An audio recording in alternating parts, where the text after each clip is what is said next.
Good evening. It is now 7 o'clock and doors open at 6 and we start promptly at 7. And so let me welcome you to Center Baptist Church, the host church for the Gaston County Progressive Coalition. And I am thankful to have you here at our political forum.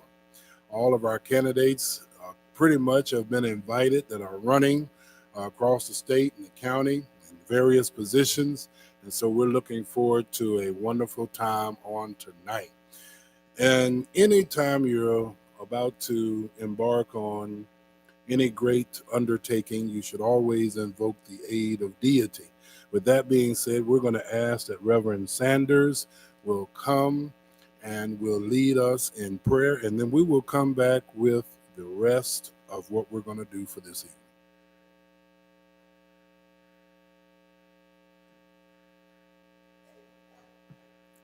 Let us pray. Most gracious and almighty God, our Heavenly Father, as we come before Thee this evening, we thank You for Your grace and Your mercy that has allowed us to be here one more time. For we realize if it had not been for You on our side, where would we be today? We are so thankful for all that You're doing for us. Thank You for life, reasonable portion of health and strength.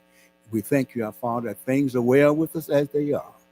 For we realize, our Father, we could have been dead down in our grave, but You made, O death, to stand back and behave. We could have been on our bed of affliction. But Lord, we're able to move from one place to another. And we want to say thank You. While we are here, Lord, we pray for the presence of Your Holy Spirit, that as we go through this political forum, that You will be in our presence. Whatever is said and done be pleasing in Thy sight, will be for the upbuilding of Thy kingdom and for the betterment of mankind in this county and all over the state. We give You glory and we give You honor. For it's in Jesus' name we do pray. And all of God's children said, amen.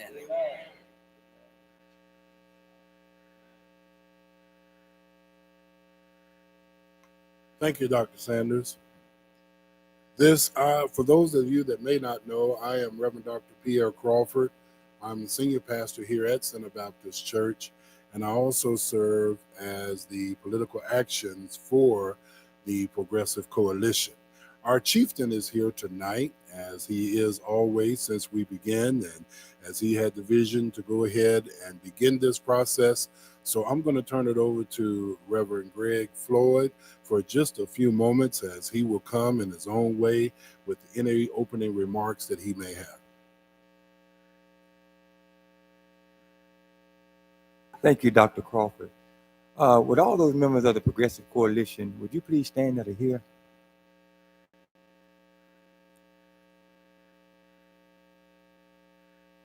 Thank you so much. Listen, we have again attempted to get to try to hone in on some issues and some concerns of ours that's going on. And we thought it best tonight that we would come out and have our political elective officials to come and share with us in the capacity that they serve in, and those that are running and what they can do. But we wanted to also inform you that we wanted to reach out across all the boundaries, because it seems like sometimes we get caught in a box and everything going to one side and nothing coming to the other side. So we wanted to talk tonight about what's been done for the betterment of Gaston County, not just one section of Gaston County, but all of Gaston County and all of North Carolina, because sometimes we get in and get tunnel vision and it seems like everything seems to be going to one particular area or not. So I am Reverend Gregory Floyd. I am the chairperson of the Progressive Coalition. We want to have our next meeting on tomorrow, matter of fact, at 10 o'clock at St. John's Baptist Church in Gastonia. We're trying to address the latest issue with the one that the QT out on West Franklin Boulevard with the ramshacking and that's the devastation that happened out there. So we're going to be trying to address that. We've heard the city police, and we're trying to get in touch with corporate, with QTs, and just trying to let them know that that's not our community. We're better than that. And so therefore, we're just trying to lend a hand to push those positive things that are going on in Gaston County. And so we're not just in Gastonia, we're trying to be for the entire Gaston County area. So if there's something going on in your county in your area that we're not aware of, please feel free to come to our meeting and discuss it as a problem, a situation. And we'll be glad to be able to listen to you and try to share ideas so we can make it better for all of Gaston County residents. Again, welcome to all of our candidates. We look forward to hearing from you tonight, and we bid you Godspeed.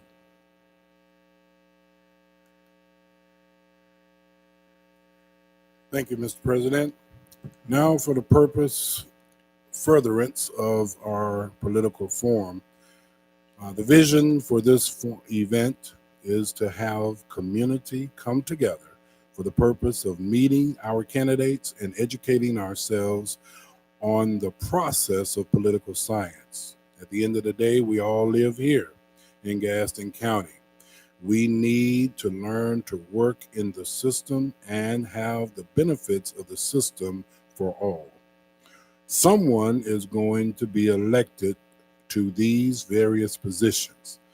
Let us have government for the people and by the people. One nation under God with liberty and justice for all. So we've heard many of those things before, and we want to not just learn them from elementary school, but we want to learn them in due process as we listen to the various candidates that come forth to say they want your vote. Amen. Yeah, they say they want to run for you. They want to go to the various places to represent you. And so we want to hear from them, and then we want to get a chance for them to hear from us. So with that being said, I will moderate for tonight, and each candidate, as I called them, I said 5 minutes, and a lot showed up. So if you don't mind, you can stick to that 5 minutes, but I request humbly that you would take a look at 2 to 3 minutes to give your platform. And that's what we're asking, that you would give your platform. Why am I running? What's going on? And also to introduce yourself to some and to present yourself to others. And then, so from 7 to 9, we'll have that process going on. And then after all candidates that have introduced themselves, we will have a small Q&A. We'll ask that you come to a microphone on either side to ask your question. And then when you get to that part, I'll give a little bit more instruction, but I want you to be thinking on those terms right now, as you can't tell it all tonight in a question. So if you will think about what question you want to ask, whichever candidate that may be there to run for that particular issue, then go ahead and let them know that question.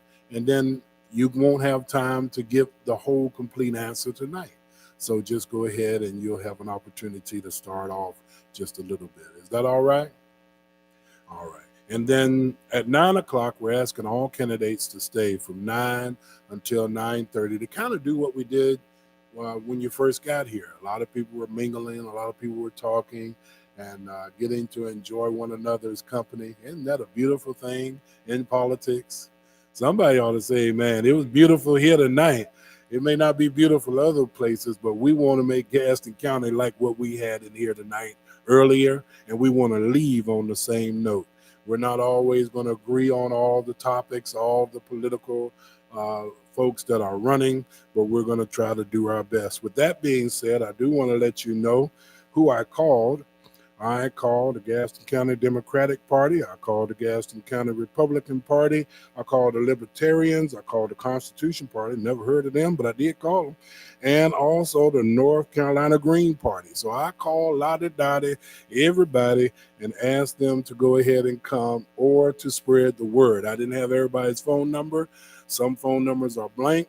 Some, for whatever reason, may not have a chance to return calls, but I wanted to make sure that all parties involved that are looking for our vote would be here. Right before I give some more direction, I want to speak to all of those on our social media platforms that are LinkedIn from Center Baptist Church. We want you to know that we're thankful for you being here on tonight by way of social media. So whether it's Snapchat, whether it's Facebook, whether it's tweeting or whatever you do to get here, we want you to know that we're thankful. And if you will send an email, we may be able to address some of the issues that you have. Our email address is centerbaptistchurch@yahoo.com, and we'll see if we may be able to address some of the issues that you have. To all of our soldiers and those that are overseas that are watching, Guten Abend, wie geht es Ihnen? Alles klar, das ist good. And we pray that y'all have a good time for many of my friends watching in Germany. So we thank God for each and every one of you, and we want you to know that we appreciate you. Now, how are we going to go forward with this? Well, I'm going to ask that the various categories that are running would come up in a particular order. So if we have anyone running for Attorney General, if you would stand.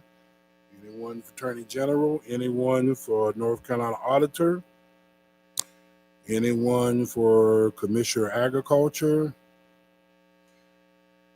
How about Commissioner of Labor? All righty. If you will come and you can have a seat to a close microphone right there, and you have just a moment for your platform, or you can come up here, whichever one you like, and introduce yourself. Either one.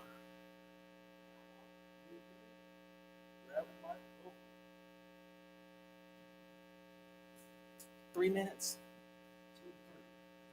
Turn it on. Okay.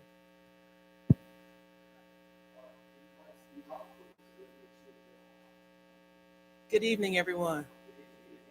My name is Pearl Burris Floyd, and I am your candidate for Commissioner of Labor. I'm a Gaston County girl, country girl, grew up in Dallas, North Carolina. This has been my home. I've worked here, I've served here. Many of you voted for me when I ran for county commissioner and when I ran for the North Carolina House of Representatives. So you know about me. I'm going to bring you up to speed to where I am right now. A little bit about me. Since the last time I ran, I became a licensed and ordained Baptist preacher, and I was ordained by many of these theologians and pulpiteers watching me now. And I'm also on the UNC Board of Governors. I'm serving in my second term. I was elected by the House of Representatives in 2015 and re-elected for a second 4-year term that started this year. So I'm happy about that. What can I tell you about being the Commissioner of Labor? I can tell you that 51% of the responsibilities in that office deals with health and safety. And that's in my wheelhouse. By education, I am a cancer detection specialist. I ran laboratories in various hospitals and medical centers across North Carolina. I'm also a laboratory inspector and a hospital inspector. So I can go out onto construction sites and building sites and help inspect and know what I'm looking at. It's not something that somebody's going to have to teach me. I can represent you there because what we have to realize is that our safety and our health keeps us working, keeps companies coming here, and keeps people wanting to stay on those jobs. And I believe that a strong and healthy workforce is what we all want because that boosts the economy. I'll be fighting for that. I'll be representing you all across the state. I'm so happy to be in my home county and have this opportunity to address you. I have been endorsed by the current Commissioner, Cherie Berry, who has served in that seat 20 years. So there is a platform to stand on, but I bring the experience, the intellect, the spirit, and God's grace to this office. You know that I'm available. If you have questions, I'm here to answer them. If I don't know the answer, I'll say I don't know the answer, but I'll find out for you. I am not a fluff girl. I like to tell the truth, the whole truth, and nothing but the truth. I am the candidate for all people because when we all get to heaven, it's not going to matter what your party affiliation is. And it doesn't matter what your color is. It doesn't matter your gender because God will be, as he always is, in control. Pray much for me as I continue this journey. 2 more weeks. The primary is March 3rd, and the early voting has already started. It started on the 13th of February, ends on the 29th of February. So find Pearl's name, mark her on the ballot, and then we'll go on to victory, and then we'll move on forward into the general election. May God bless you.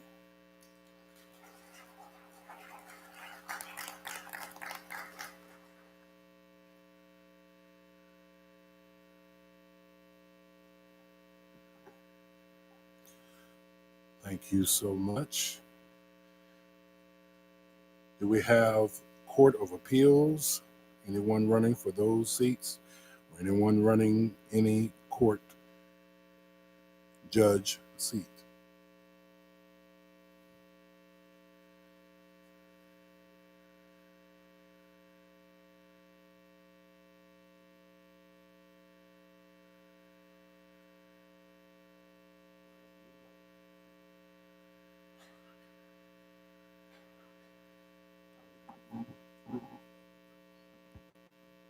Good evening. My name is Donald Rice. I'm running for District Court Judge here in Gaston County. For the past 14 years, I've served as a prosecutor here in Gaston County, primarily specializing in impaired driving prosecution at the felony level, at the district court level. I also prosecute domestic violence cases here in Gaston County. I've been in public service for my entire professional career. It's all I've ever done. It's all I've ever really wanted to do. Outside of my job at the courthouse, I also serve as a board of commissioners here in the town of Cramerton, which is right down the street, and I'm on the Cramerton Fire Department. I'm passionate about service. I'm excited to serve in this capacity as a district court judge. There's a few things I wanted to talk to you about as far as being a district court judge, things that are important to me, and I hope that they're important to you. When I was told, what's your judicial platform? I thought about it for a while, and really my platform is to reduce homicides. That's what I want to do.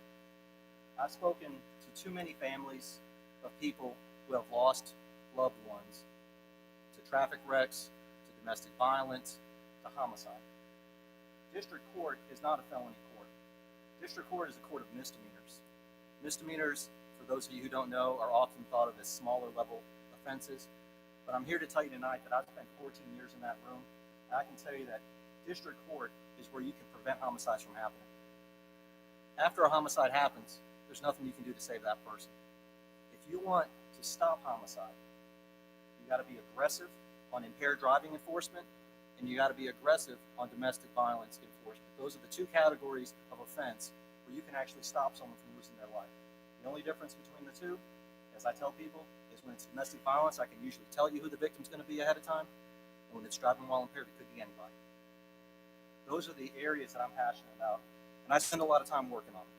I'm a member of several boards and committees that work to reduce our instances of domestic violence here in Gaston County. I'm on the Domestic Violence Resource Task Force. I work with the Family Justice Center to try to get resources to the victims of domestic violence to get them out of those situations. They need access to drug treatment. They need access to emergency housing. They need access to child care, transportation, and job placement. These people don't want to be in the situations that they're in, but they feel trapped. And it's our job as a community to raise them up out of that situation and get them safety. And I've been working hard to do that, and I want to continue to work hard to do that as your next district court judge. Driving while impaired prosecution, I've been doing that pretty much nonstop for 14 years. I've gotten awards from the Mothers Against Drunk Driving, from the Governor's Highway Safety Program. I've streamlined the process by which we prosecute driving while impaired here in Gaston County. I don't toot my own horn, but I will tell you that I don't know of any other prosecutor in Gaston County that's done more to work against driving while impaired than I have, all the way to going to our legislators and petitioning for tougher laws on those repeat impaired drivers. It's not enough that we work on these issues in Gaston County. These problems are not isolated to Gaston County. We're connected to Mecklenburg County. We're connected to Cleveland County. If we really want to make a dent in impaired driving and domestic violence, we have to work with our surrounding counties. We have to share resources. That's what I try to do. I go around the state and I teach other prosecutors. I go around the state and I teach law enforcement officers. I go around the state and I teach victims advocates how to interact with these people. how to make a real difference in their communities. The second, I guess, judicial platform issue that I have has to do with district court and just the court system in general. Sometimes I describe the court system kind of like a bathtub. And the cases coming in is the flow of water coming in, and the cases we're able to reserve is the drain. And our job is to keep the tub from overflowing. Right? We have to keep it under control. And you can unclog the drain with streamlining the process, and we work on doing that. But if you really want to stop that tub from overflowing, you have to stop the water from going in, which means we have to find ways to divert people out of the criminal justice system. I work hard with diversion programs like Teen Court and our deferred prosecution program here in Gaston County to keep first-time offenders out of the criminal justice system, to give them the opportunity to earn a clean criminal history so that they can finish school, get jobs, become productive citizens, and not get labeled as a criminal throughout the rest of their life. If elected as your next district court judge, I will promise that I will always make time to speak to victims, as I do as a prosecutor, that I will always make time to speak to victims' families, as I do as a prosecutor, and that I will always make time to speak to community leaders, as I do as a prosecutor. I've been to too many wrecks with too many people who have lost their lives. It's time to slow it down. We're trying to get down to 0 homicides.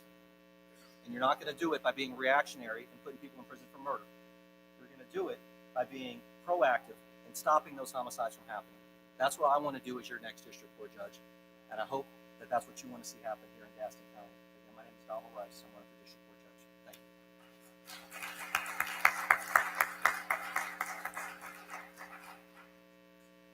you. Thank you so much. Now, if anyone here is running for governor, amen. Next would be lieutenant governor. We do have someone running for that.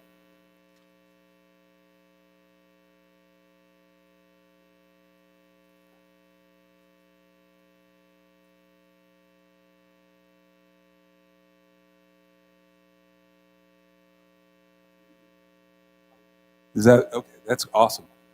Thank you very much, Reverend Dr. Crawford. I really appreciate you putting this together. This is a big deal to put together an event like this. My name is Bill Toole. I am running for lieutenant governor on the Democratic ticket. I'm a pragmatic, progressive Democrat, and there is a primary that is occurring now through March 3rd, and I'm asking for your vote. I grew up in Winston-Salem. I raised my daughter in Gaston County right here. I was a city councilman in Belmont and was the Democratic Party chair for a number of years. I was also a environmental lawyer in Charlotte. I quit my job a year ago to run full-time for lieutenant governor. Some of y'all know that my father has Alzheimer's and he doesn't always remember me. So when I told him I was running for lieutenant governor and had quit my job, he said, "You're gonna lose money on that deal." But it's not about the money, it's about the vision that we have for our state. We used to be leaders in North Carolina in public education, in healthcare, and in the environment. I have a plan for controlled access to cannabis that will allow us to automatically expunge the records of folks who have been arrested for nonviolent possession of 1.5 ounces or less. It would give a needed cash crop to our farmers, and it would raise $450 million a year that we could put directly into public education and healthcare. We need teachers' assistants in every classroom from pre-K through 3rd grade. We have got to have a modern vocational training system in our high schools because not everyone is going to go to college. And yes, we have got to treat our teachers like the professionals they are and give them the wages that they have earned. Now, I also believe that Medicaid expansion is going to be very helpful in this state. We've got to have good quality rural health care, and that's the way to do it. I have also come to find out how important and hard it is to care for an aging loved one. And I am the only candidate who's talking about this as a cornerstone platform. 1 in 4 of our students is coming to school hungry, homeless, or with trauma in the home. Teen suicide is the leading cause of death of our teens, second only to auto accidents. We have got to have social workers, psychologists, and nurses in every school to combat this very real problem.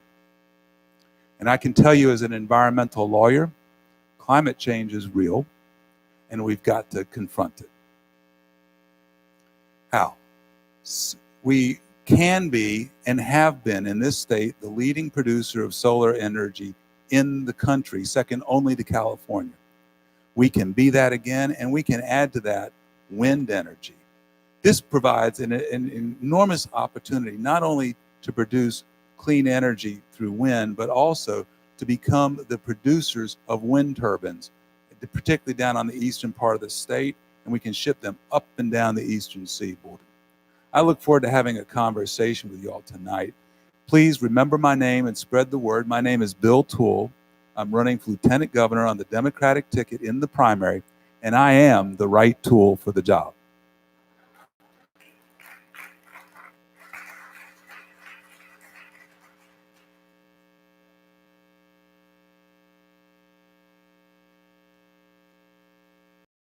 Right, we're moving right along.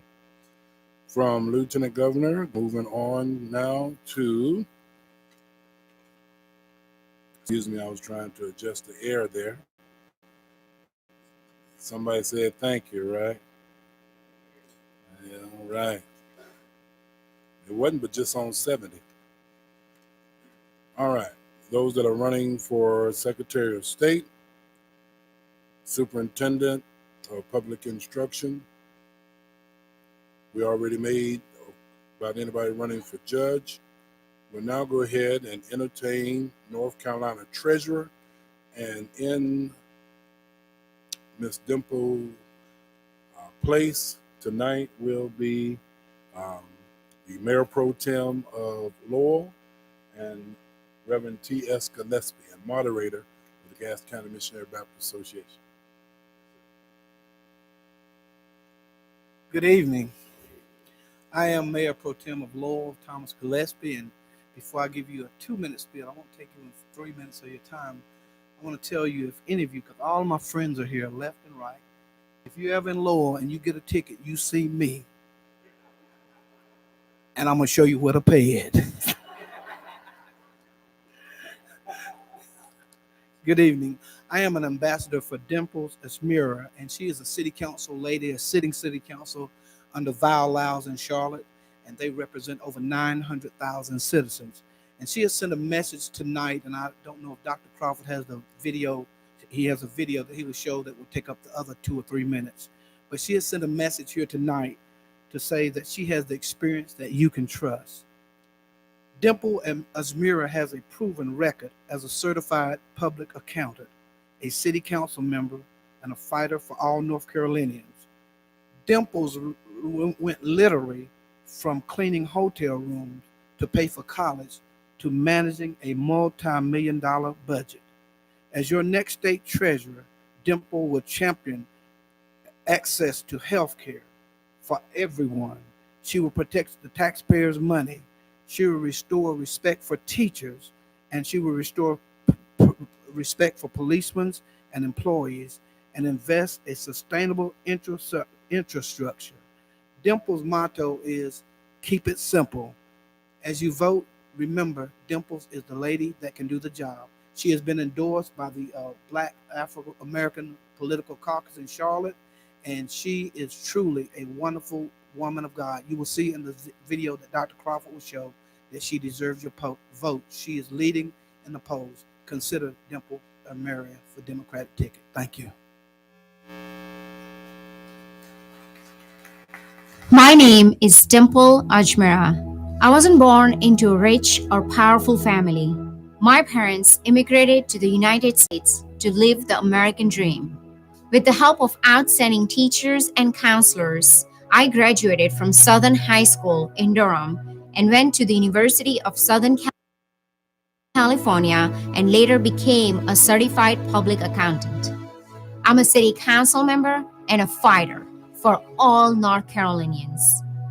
I'm running to be your next state treasurer. Women like me were not supposed to be in a public office. I have gone from cleaning motel rooms to help pay for college to managing multi-million-dollar budgets. When my father passed away from a sudden heart attack, I reevaluated my path in life. I felt compelled to promote my father's values and use my skills for public service.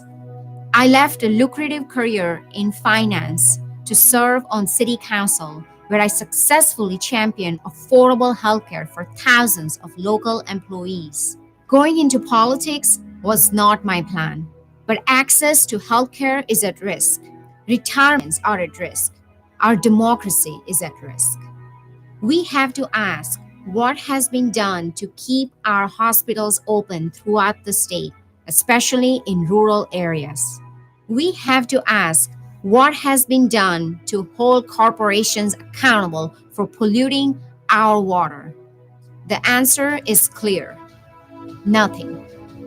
We deserve a fighter, a state treasurer who will champion access to healthcare, hold corporations accountable, invest in our aging infrastructure, and protect taxpayers' money. That's why I'm running to be your next state treasurer. It's time we say no to a failed leadership. A state treasurer who gambles with over 500,000 lives for political points and puts his political ambition over what is right. We must say no more. Our state needs a new treasurer now. We need access to hospitals in all parts of the state, quality and affordable healthcare for all, investments in our aging infrastructure, and respect for all our people. In 2020, elect a proven leader and a fighter for all. I'm Dimple Ajmera, a Democrat. I'm asking you for your vote to be the next state treasurer. Keep it simple, vote Dimple.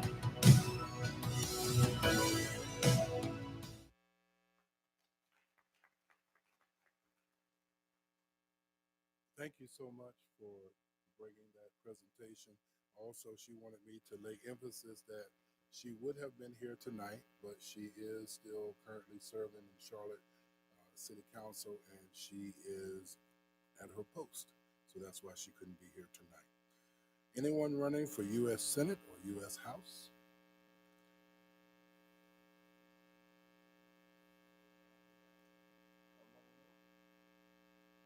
Either mic. Bad boy, but a good guy. Yeah. Okay. First off, foremost, I believe in keeping God first. All right. No man comes first. God comes first. All right. That's the first thing. All right.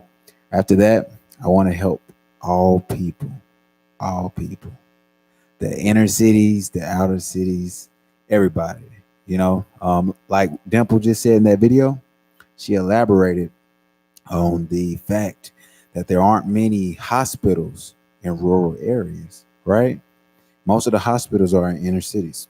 It's just the reality of things, right? So if you're out in the city, out in the country, like where I grew up, there's no hospitals except like 40, 30 minutes away, right? So if you happen to have a heart attack and you out there, it's probably over for you, to be honest with you, okay? But if you live in the city, hospital's 10 minutes away, right? So that's important. So there are solutions to problems, right? We just have to use our brain, right? It's nothing to be pessimistic or negative about. It's just something to think about, and come up with a solution. And it's easier said than done because it takes a group effort, right? That's the hard part to it. You have to get a whole group of people to get on the same page. And some people just don't care about doing what's right, right? They don't care. Some people really don't care about doing what's right. They really don't. It's just a fact of life. And so when you go vote, excuse me, ma'am, did you just say something? Oh, okay. I thought what did you say? My name is Eric Hughes. Eric Hughes. Okay, I'll get there. Did you have a question? Oh, what my name was? Okay, hey, my name's Eric Hughes, guys. I'm running for our United States Congress, right? So, as I was saying, it's very important to have good people, right? Because all we do in Congress, any of y'all could have been in Congress. You could have been in Congress. Any of y'all, you're overqualified. As long as you're an American citizen, do it. It's your duty. As the people of this country, you're supposed to be the ones doing it, okay? But yet you have bad people who do it on the regular, and they don't do nothing but mess up things for everybody. They lie to our kids. They do ignorant things. They're just ignorant people, right? We don't need those kind of people in positions in our government. We don't need that. We need us. We need solid people. We need real Americans in our government. That's what we need. Okay? So the only way we're going to get that is we have to get off our behinds and run for office.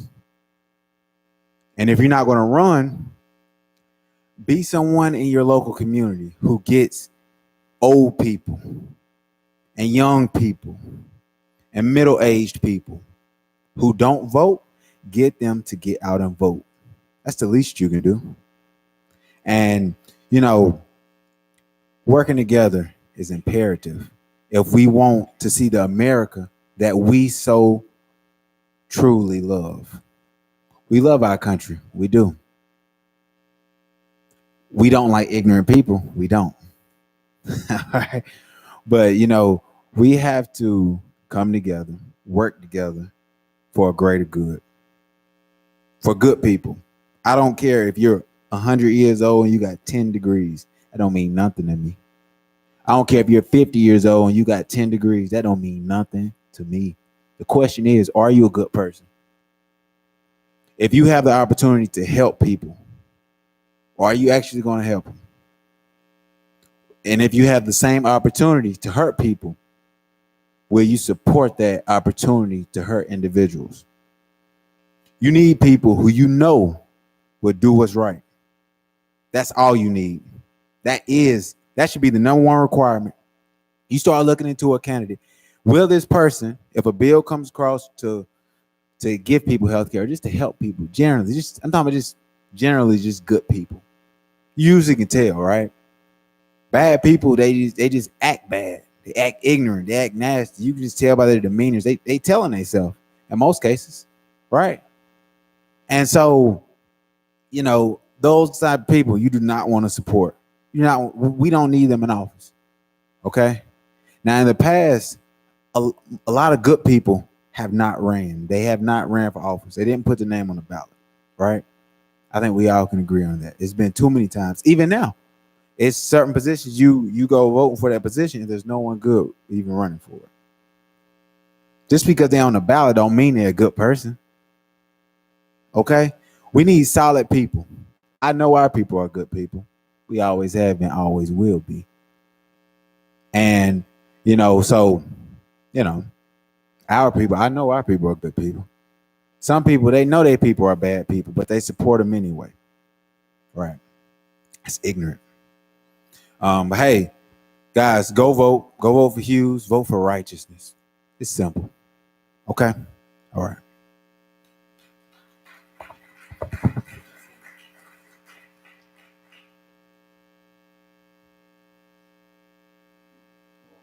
I love this. Because you're going to have all types of people coming and all types of parties coming and expressing themselves. And I am just tickled pink to be able to come and have everybody come and do what they see that they need to do. Is that all right? Amen. If you need to sing and dance, come on and sing and dance and get it out. You got 3 to 5 minutes. All right. Now I got 2 sheets. Everybody looking, say, I hope you just don't have a blue sheet. Well, I got a blue sheet and a yellow sheet. So what I want to do, if anybody running for president of the United States, you're welcome to come at this time. Oh, I thought you were getting ready to get up. Okay. There are some, believe it or not, there are some that did contact. They just couldn't make it out. And they made it to Charlotte, but they couldn't make it to Gastonia on Monday night because they had to go some other places. Also, anyone that's running for, once again, U.S. Senate or House, anyone there? Okay, we want to go with looking at the actual sample ballots.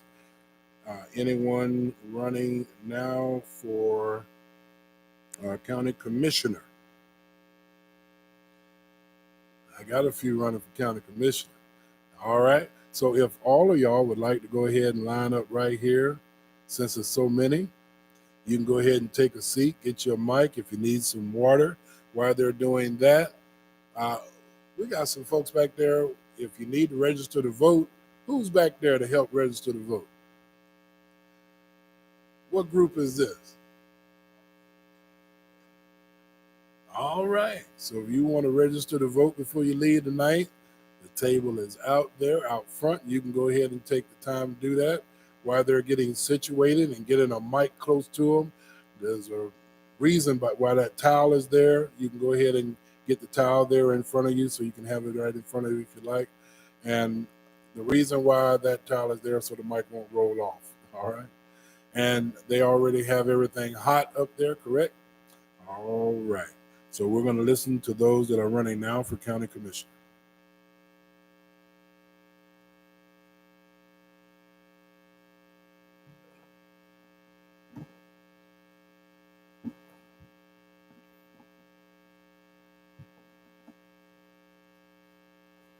Good evening. My name is Ray Rayner, and I'm a candidate for the Gaston County Commissioner, Gastonia Township. First of all, I want to thank Reverend Dr. Pierre for hosting this event at Center Baptist Church, which is a great church. Thank you, and also to the Progression Coalition for having this candidate forum. As I said, I'm a candidate for Gaston County Commissioner, and I'm running because I want to work for you. I want to serve you. I am not looking for a paycheck. I am looking to work for you. I retired from the Department of Correction. I started my career as a correction officer, as a correctional caseworker, as a correctional sergeant, and as a unit manager for 96 inmates on the mental health unit, and 17 officers and 3 sergeants. Later, I was promoted to lieutenant, and then later to the captain position. I was selected by the Secretary of Correction to lead a team of psychologists and psychiatrists throughout the United States as we searched for a solution to our prison population because of the assaults that they was having. They was looking for a supermax prison. After we came back from the planning committee, I were promoted to become the first administrator for the first supermax prison for the state of North Carolina. Later, I was promoted to assistant superintendent 4, where I managed a $40 million facility and over 525 correction employees that include school principal, mental health nurses, and medical doctors. And from there, I went on, I retired from the Department of Correction. But I didn't stop my service. I am elected and I currently serve as a precinct chairperson for Gaston Day. Also, during that time, I worked as a poll greeter, a door-to-door canvassing, knocking on doors, getting people registered to vote.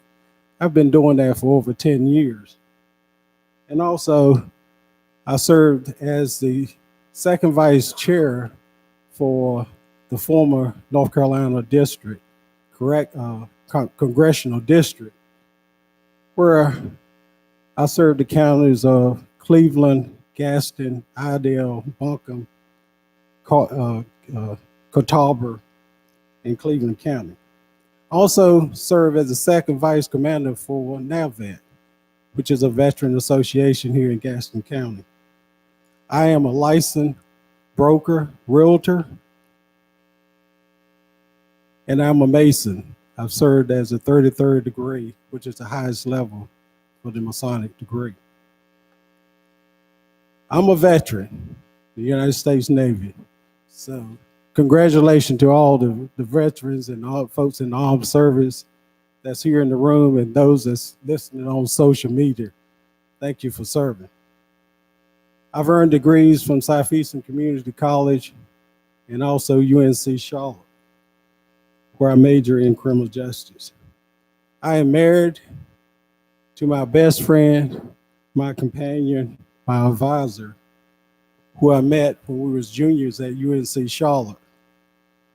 My wife, please stand, honey, Miss Gail Bess Rayner, my morning coffee.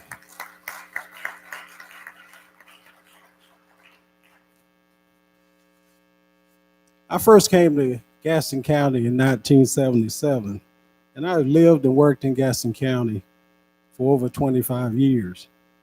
I'm invested in Gaston County. My wife and I own a home here in Gastonia, but I want to tell you that I grew up in a small community. My father owned a small farm with my mother, where I learned the character of loving the land, which was shaped by these hands, cultivation of crops. Some of you may be aware of that. I am the fourth child of 9 children. My sibling, brothers and sisters, all had distinguished careers in law enforcement, armed service, and the medical field. I'm an experienced leader who's focused on smart growth with a vision for connecting our communities. Gaston County has an opportunity to face the growing changes being presented to us with a fresh perspective that brings us to the focus to what matters. I have a tour which I call Go Ahead, I'm Listening. This tour I'm gonna take to all the townships and to all the communities. It will consist of 5, 10, maybe 15 people. We're gonna meet in homes, we're gonna meet in coffee shops. Listen, folks, I wanna hear what your issues and current concerns are. I want to hear what you think will move Gaston County forward. And I'm going to be listening and doing very little talking unless you ask me a question. So that's what I want to do. I want to expand on the Apprenticeship 321, a program for 16 and 17-year-old kids. Listen, folks, I think our kids need to have carpenter skills, welding, plumbing, electrician courses, and we should be getting those courses through Gaston Community College. And guess what? When those folks receive their apprenticeship license, they have 2 options. They can go work for a corporation, or they can develop their own company and hire people from within our community. And folks, that's what's going to grow our community. That's what we need. Thank you very much. My name is Ray Rayner. Thank you for the opportunity to speak with you. Please go out and vote for Ray Rayner for Gaston County Commissioner.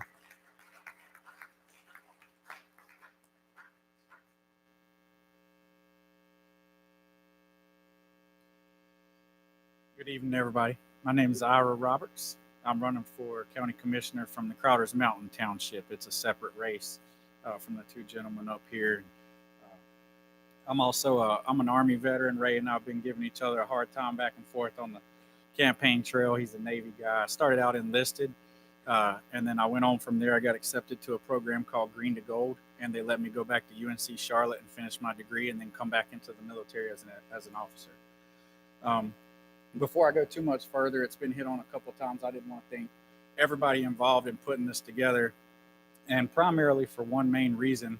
I've been invited to a number of forums and a number of events, and this is the first one I've been invited to where there was an attempt made to invite everybody, no matter what party affiliation or background. And I think that's important for us to start doing across the board, because at the end of the day, I've said this before, but all of us running for office, that seat does not belong to us. It belongs to you. It belongs to the taxpayers in Gaston County. And I think too often in politics, we see that people forget that once they get in office. I come from a modest family. I've worked my whole life. I work a full-time job now. And I can't always promise you that I'll be the smartest guy in the room, but I can promise you nobody in the room will outwork me. I will do my research. I will listen to every voice, every opinion, and make an informed decision. And if I don't have the information in front of me to make the right decision, an informed decision, then I'll say, I'll get back to you on that. Let me look into it. So one of the big things I'm running on my platform, I'll hit on two of them here. I don't want to take up too much time here. And then I'm looking forward to answering any questions that you guys have, because that's the most important thing. But first is lowering our tax rate. We got the 10th highest taxes in the state of North Carolina. And on top of that, a lot of people have asked me, well, if you lower the tax rate, is it going to prevent us from being able to provide good programs? No. Dare County has half the tax rate we have, and they've got schools in the top 10 in the state. They also have great roads. So with that, I'll say that we also have the 6th highest debt in the state in Gaston County. So we've got opportunities in the budget, and we've got opportunities with taxes. And I think we can get a lot of stuff done if we have people in office who stop treating this position as a hobby. This is not a hobby. People's livelihoods depend on the decisions we will make on this board. And that's why it's important to listen to every voice. And I can guarantee you that I will do that. I will work hard for the people in Gaston County. I want to let everybody know that I do have a primary challenger who is not here, but I do not have a challenger in the general election.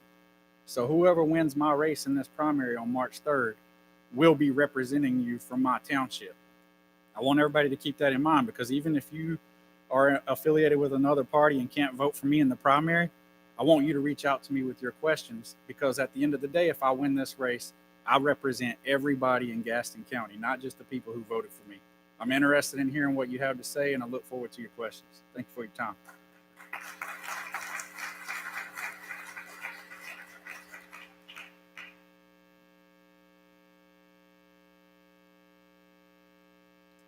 Good evening. My name is Jack Brown. I presently serve as County Commissioner for the Gastonia Township.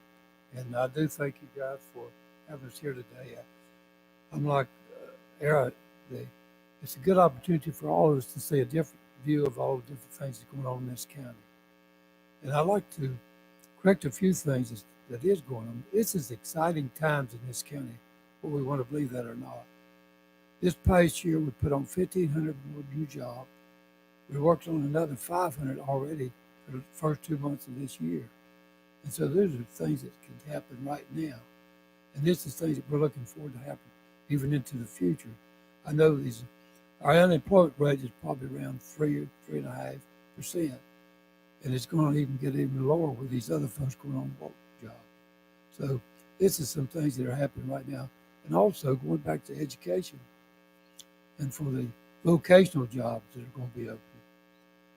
We have school choices now, which means if you go to school in Cherryville High School, and it's vocation class in, say, East Gaston High School, you can transfer there for that vocational. Also, it could be any other. I think Vesper City's got one, a couple other schools here have too, but that means school choices are available right now as we speak for those vocational systems. So I just want you guys to know this in case you have a student or child that's in school right now, they can apply for these. Because everybody cannot be the main person. Somebody's going to have to do the blue collar work. That's what I did when I worked. But as far as Jack Brown's concerned, and running for this office, I retired in 1997. Some of you weren't even born in 1997. But anyway, I've devoted my entire life after I retired to public service. From United Way to American Red Cross and Boys and Girls Club, I've served on that board as well as I've served on the Transportation Board, the Gas and Traffic and Transportation Board President, Rotary President. I served as the Parks and Recreation chairman, also the state vice chairman of State Park Commission. So I have leadership ability. And some people say, well, Jack, why did you decide to run this kind? I said, well, you know, if you'd told me this time last year that I was going to be running for county commissioner, I said, you're crazy. Because I stepped down in 2008. Actually, I served with Pearl and John here in 2004, 2008. And that was enough for me. But back in 2017, one of our commissioners stepped down for various reasons. And they asked me to fill his unexpired term. And I hadn't even planned on doing that, but a lot of people coached me to do it, but so I did. And so we had our county convention back in March of last year. And they said, Jack, are you going to run again? I said, no, absolutely not. But I come forward to have the wisdom and knowledge and ability that I have to do the job. And that did not happen. That did not happen. So I had a lot of folks that encouraged me to do this. And I'd say about 3 weeks before it was time to file, I made up my mind to do that. And so, like I said, this is an exciting time for this county. And we got a lot of good opportunities coming ahead. And I know this South New Hope Road here is a big problem for you folks turning in, especially on the left turns. And so they're going to be widened out. John, I think it's going to be maybe sometime next year before they get started on it, or maybe even longer. But these are things that we're looking for. So I thank you for your time and vote for Jack Brown. Thank you.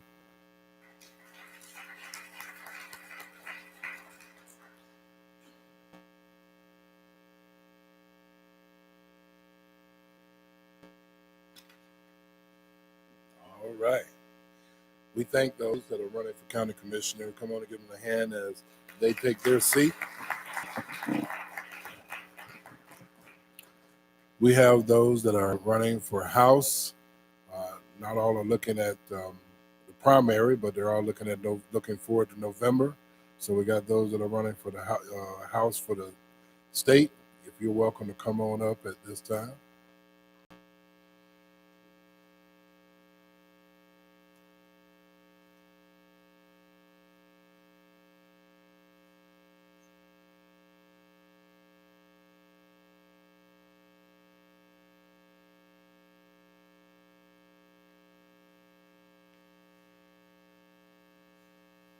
Whoever would like to come up first, you're welcome from there or from here.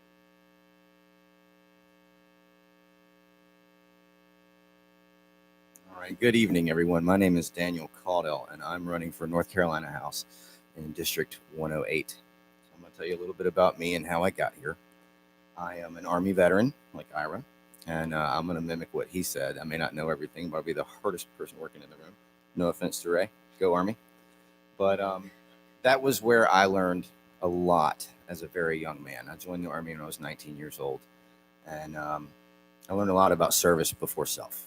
I learned a lot about discipline. It was bore into every single one of us. And I took that into my adult life.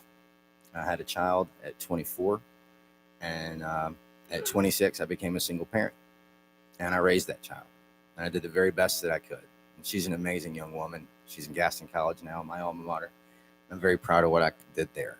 With her, I learned compassion and patience. I went into a career as a chef. I got a degree from Gaston College, liberal arts, and then I went on to get a culinary arts degree. And I started working as a career chef 11 years ago. As a chef, I learned determination, grit. I've taken all of those things that I've learned over my life, and I've applied them in public service, as a community organizer, as chairman for the Gaston County Democratic Party, on which I now serve.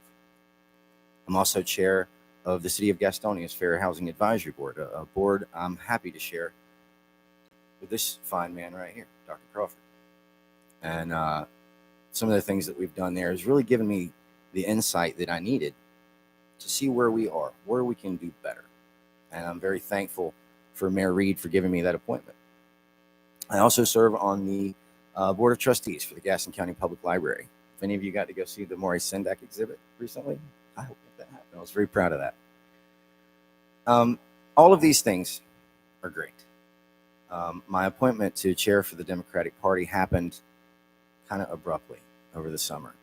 And immediately after that appointment, we were facing a municipal election. It was very important to all of us. And we did amazing. We hit some really, really amazing points in that election. And I was very proud of my board. I was very proud of our volunteers and our organizers. And there was a part of me that wanted to just kind of, do that job, and maybe not step into this role. So this part of this section, why I'm running, I want to make something very clear before I say it. None of this is against John Torbett, my opponent. I know John. I know his wife, Fidia. I've known them for years. They're good people. They're good public servants. I don't have a negative thing to say about the man, just like when I ran against Tracy Philbeck, I didn't have a negative thing to say about him either. This is not about me versus John. This is about me running for my ideals in North Carolina that I want to see. But if you agree with me, then vote for me. We need Medicaid expansion. We could have done this 13 years ago. But we didn't, and we still haven't. We're one of 14 holdout states that hasn't expanded Medicaid. If I were to tell you that I had this idea that could bring $4 billion into the North Carolina budget, it wouldn't cost state taxpayers a penny, would you put your hand up for that? I'd put my hand up for that. All right? We need to pass a budget, guys. We need to pass a budget. We don't have a budget, right? So the way the process works, the governor says what he wants in the budget, and then the body puts forth a budget, and then the governor either likes it or he vetoes it if he has veto power. All right? Well, he did not have veto power until 2018. In 2018, the voters went to the polls. They voted. The supermajority was broken. That is the will of the voter, right? So now that the supermajority has been broken and the governor has veto power and he vetoed that budget, what's supposed to happen is the body goes back in the chamber, adjusts the budget, and represent it to the governor. That is the will of the voter, and that is not happening. Again, I do not blame John for this. This is a body politic. This is not an individual. But this is not the will of the voter. And so that's what I want to see changed. Our teachers need a raise. I agree with Bill 100%. Controlled access to cannabis is an excellent way to get there. Medicaid expansion is another excellent way to get there. These things aren't happening because they're not coming to the floor. I want to do that. That's why I'm here. I think I can do that because I listen to the will of the voter. So if you agree with me, vote for me. My name is Daniel Caudill. I'm running for North Carolina House 108. Thank you very much.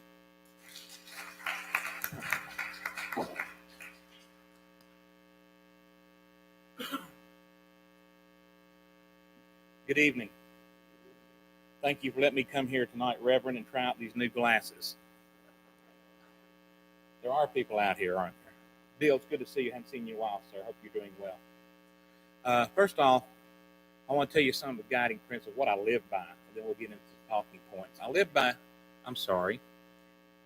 I am John Torbett. I currently serve as representative for House District 108. Thank you for that reminder. Prior to that, I was a county commissioner for 8 years. Prior to that, I was PTO president of every school my daughter went to except for East Gaston High School. So I know about the problems in the classroom. It was extremely difficult. Let me give you one story. At Kaiser Elementary, I went in as PTO president. They wanted me to raise $6,000 for copy paper. And I said, what? I'm not raising $6,000 for copy paper. So what do you want to do? I said, I want to have a computer lab. And they said, well, we will never be able to have a computer lab because of our parents are too socioeconomically repressed to have a computer lab. I said, let me try talking to them. Ladies and gentlemen, within about 4 months, we had raised $20,000 and had the first computer lab in an elementary school in Gaston County. And that was, my daughter's 33 or 34 now, so that was many, many years ago. So things are done if you work on them. Good things can come if you work on them hard. My guiding principles are right back here. I love to come into buildings and see them. Those top 10 right there.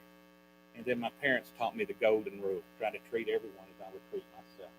That's how I operate. That's how I've always operated. I don't care male, female, black, white. It really doesn't matter. You're a human being and you have the quality of life as any other human being has a right to, period. With that, education, I thoroughly believe that teachers do need raised. This last budget, we provided 3 avenues to give teachers raises, and all 3 of those avenues were vetoed. We have not yet come to a conclusion on that. We actually overrode the veto in the House. The Senate has yet to do so. So there are 3 pieces of legislation right now that provides teachers raises. Since 2011, we have given teachers raises pretty much every year that we've been there. I'm not certain if we did 2011 or not because we were facing a $2.5 billion debt, physical, real debt. We had another 2.5 coming debt if we didn't do something. So we had to take some pretty tough decisions and pull us out of the hole. We talked about a little bit about the environment. I came from the greatest generation of parents. My father, had he lived, would have been 100 years old this year, or actually 2019, last year. He taught me, and my mom as well. My mother was present at the Tennessee Valley Authority Dam on the Chickamauga River when FDR came down and broke the bottle of champagne on the first dam that was built by Tennessee Valley Authority. I learned conservation. I learned we have limited resources and that God has given us those limited resources, and we are to do the best we can with them while we're here on this earth.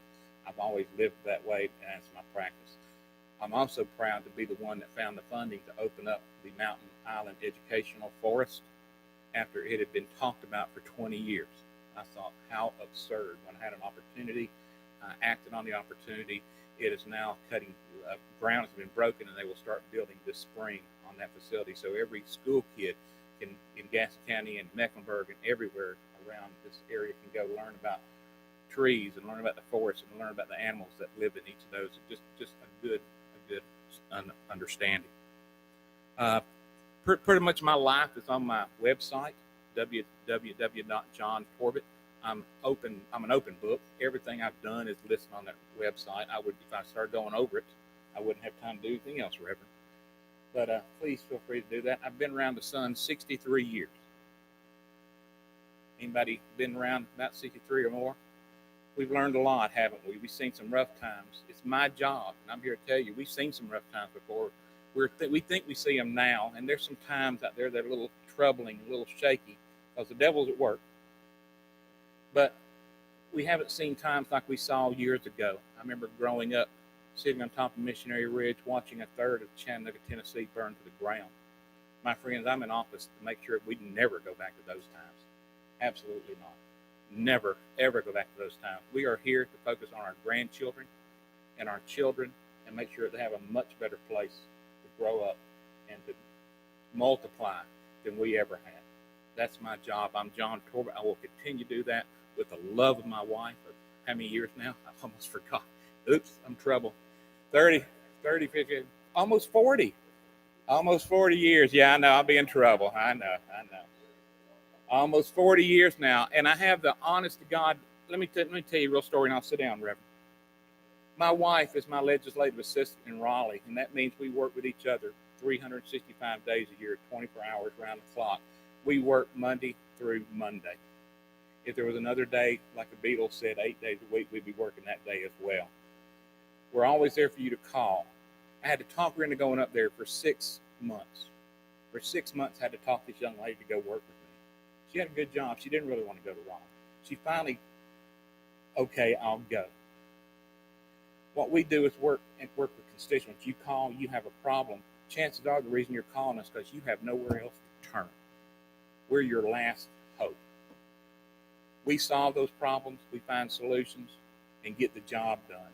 About 3 weeks into the job after doing this, she told me, this is the most rewarding job I've ever had in my life. My friends, that's what our job is about. Thank you for allowing me the privilege to serve each and every one of you.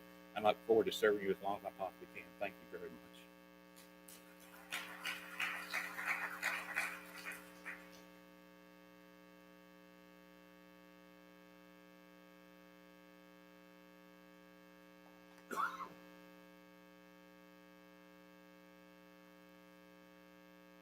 North Carolina Public Schools made me. Hello, everyone. My name is Susan Maxson, and I'm running for the North Carolina General Assembly, House District 109. My North Carolina public education prepared me for a career working with the U.S. Department of Agriculture with seeds. If you've planted seeds, you know that the first thing that comes out of that seed is the root. Once the root takes hold, the seedling can begin to grow. And with a strong, healthy root, the plant can thrive. Here in Gaston County, the public schools play a big part in the community. When you first meet someone here, one of the first things they'll tell you is where they went to high school. Am I right? We have Ashbrook in the house. We've got Huss in the house. Who else do we have? And absolutely. So even decades later, the high school is one of the things that roots the people to this community. I was fortunate to be in school during a time when the state was investing in public schools, thanks to visionary leaders like Governor Terry Sanford and others. At one time, our public schools were widely recognized as the best in the region, if not in the whole country. And sadly, I don't think we can say that today. We've had independent studies that give various statistics about that, and unfortunately, we have fallen behind. The General Assembly, instead of directing resources to the schools, decided to give tax cuts to big corporations and the wealthiest in the state. We have an opportunity to vote for real support for our public schools and teachers when we vote next fall. I won't be in this primary. I'm running for the general election. But we can restore master's pay to our teachers, longevity pay to our teachers, proper health plans to our teachers and the retirees, and also their classroom spending allowance can be put back to a level where they're not spending their so-called pay increase back into their classrooms, that they get a real classroom allowance. Thriving communities also need healthy people. Our state legislature turned down the federal monies that could have gone toward Medicaid expansion, could have provided health care for thousands of people in this county who are working people who are making a little bit too much money to be able to qualify for traditional Medicaid. And the federal government has this program, and we have turned our backs on it. We can change that when we vote in November. We have an opportunity to make life healthier for those thousands of people with our votes next fall. Just like plants need good water and clean air to grow strong, so does our community. And I will stand up for the environment. Climate change is real. When we have droughts interspersed with heavy downpours of rain, that is a change we need to adapt to and come to terms with. Our roots grow strong in Gaston County. Our campaign for the General Assembly depends on grassroots supporters like the folks in this room. With your help, we will work for our public schools and a healthy, thriving community. I'm Susan Maxson. I'm running for House District 109, and I will ask for your support throughout this campaign and into the fall election. Thank you.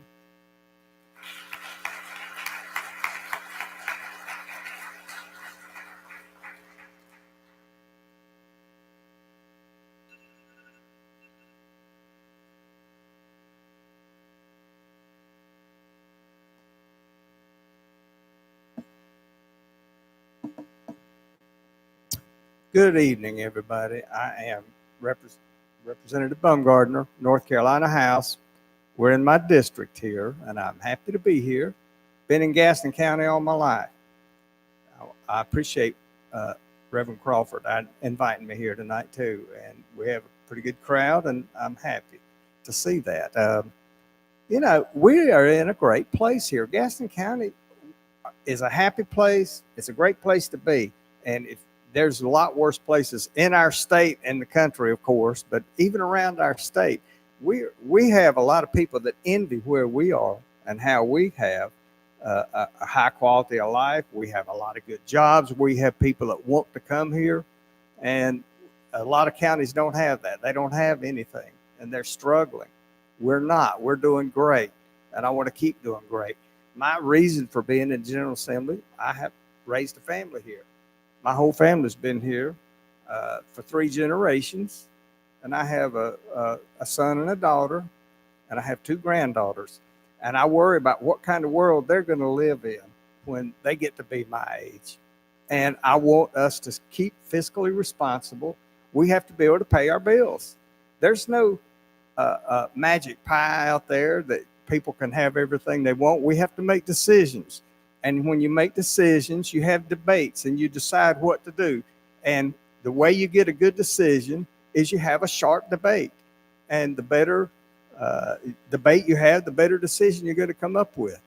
And so I'm okay with that. I'm glad to have candidates running for office that want to debate issues and have different ideas on what we should do, how we should do it, how to move forward, how to get where we want to go. And so we're in my district here, and I'm happy to be here. I live 10 minutes from here. My door is always open to anybody that wants to contact me. You can call, you can email. If you don't believe me, ask a lot of these other candidates here have contacted, but we've had discussions. Many of you have. Be happy to talk to you about anything you want to talk about. All you got to do is call. I am Dana Bumgardner. It's been my honor and privilege to serve 4 terms in the North Carolina House, and I hope I'll get to serve 1 more term. I don't know after that. I don't tell people. They say, well, how long do you think you'll be? I have no idea. All I know is I'm running for re-election this fall, and I'd love to have your vote.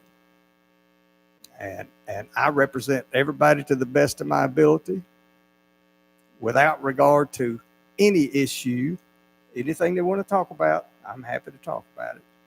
So thank you, Reverend Crawford. Thank you all for being here. Dana Bumgardner, NC House, District 109. Thank you.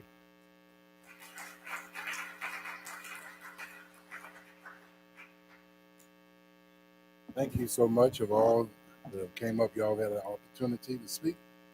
And we're going to go ahead and let y'all be seated. Come on and give them a hand. They are running. We are thankful. All right, we've had a few that had an opportunity. Some had called me and told me that they had 2 different assignments and they're going to try to get here.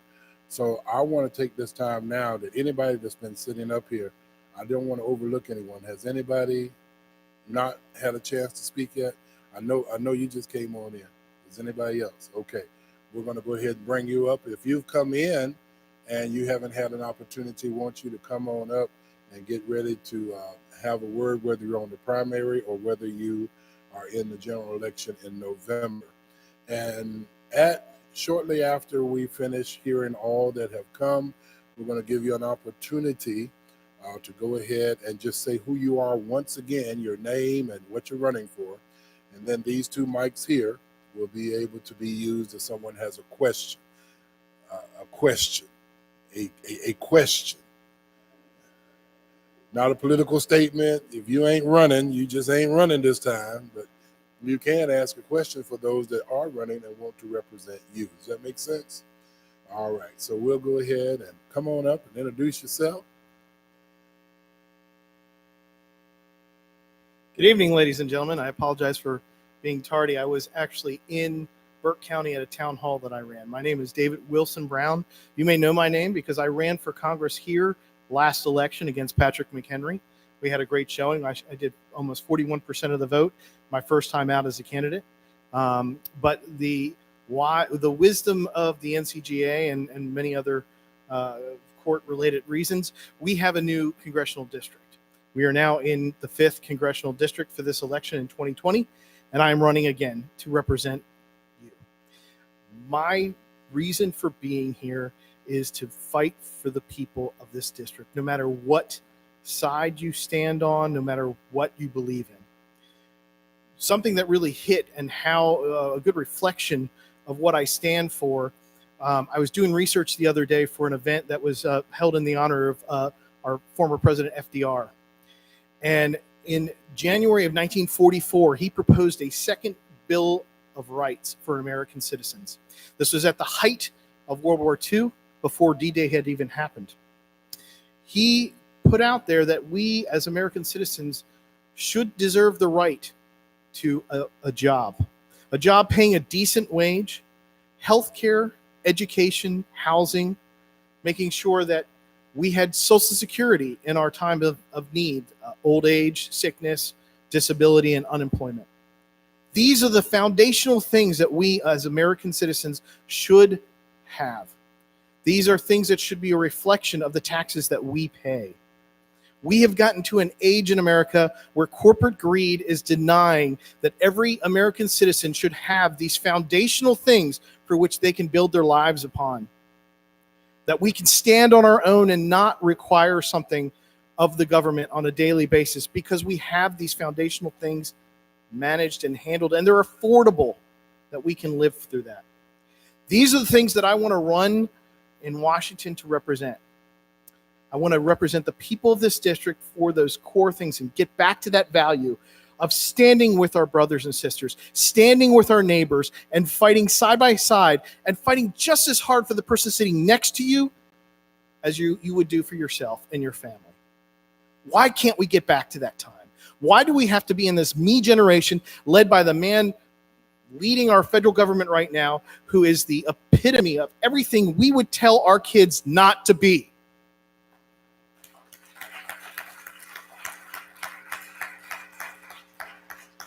We have to make sure that this man does not stay in office, and that we have people that are running in Washington who will support whoever replaces him to bring back the power of the people. I will not take any corporate PAC money. I am running on the power of the people. I shifted the district by one of the largest percents in our state last election, and we're going to do it this election even more. In this new district that has been redefined, that the current incumbent does not have but 30% of her original voting population in. We have an opportunity this election, and by God, we have to. If we don't make things happen in this election, if we don't make a change for America, for Gaston County, we will regret it. We are going to be in such dire needs, and so many of our people are going to suffer needlessly because of the greed of way too many people. We need to make sure that corporations and the wealthy are paying their fair taxes and not paying people to find ways not to pay their fair taxes. This is what we will do. Please send me to Washington. Please vote for me in the primary. Please make sure that you stay with me through this general election, because by God, we need every person who is willing and wanting change for the working class people of Gaston County. My name is David Wilson Brown, and I really hope to get your vote. Thank you so very much.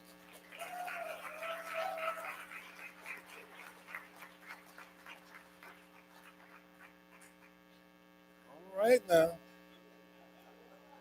I tell you, we've had some candidates to come up here on the day. Have we overlooked any candidates that have come? Is there anyone left? All right. Please join with me in giving all of our candidates a hand. Amen.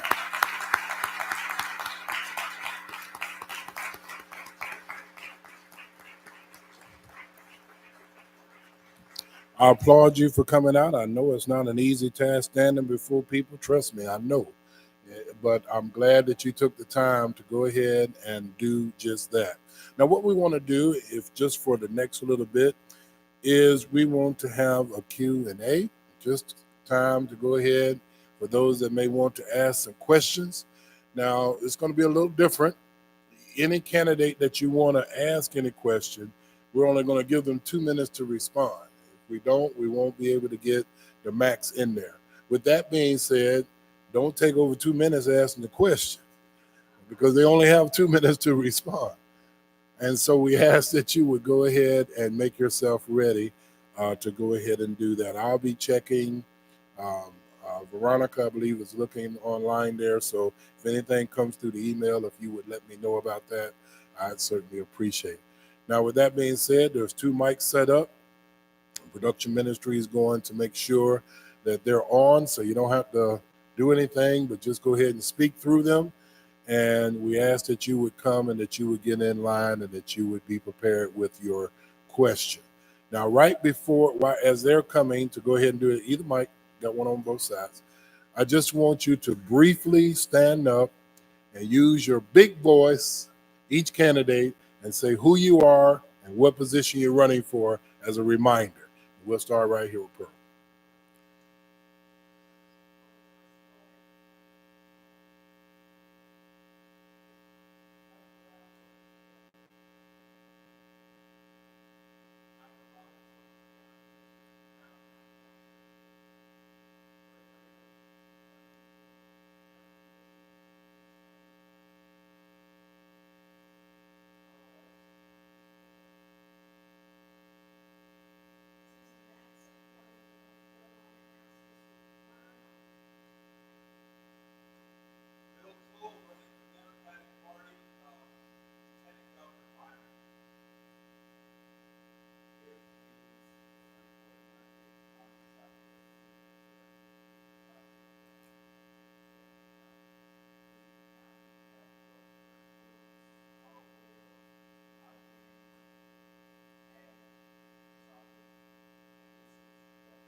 My question is with the cannabis.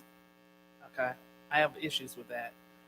So how are you going to make that something that's acceptable to your constituents if that's what you're saying that we need to get money from? All right, just a point of order. If you're asking any Pacific or all? I'm asking those who talked about that, Mr. Toole, and there was another gentleman. All righty, 2 minutes each.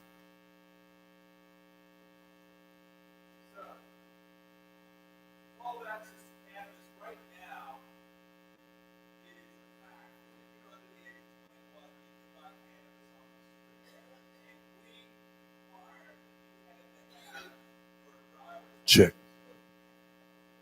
You have to do it so they can. Sure. On okay. So the question is controlled access to cannabis. And ma'am, where did you? Oh, there. And what exactly was the question?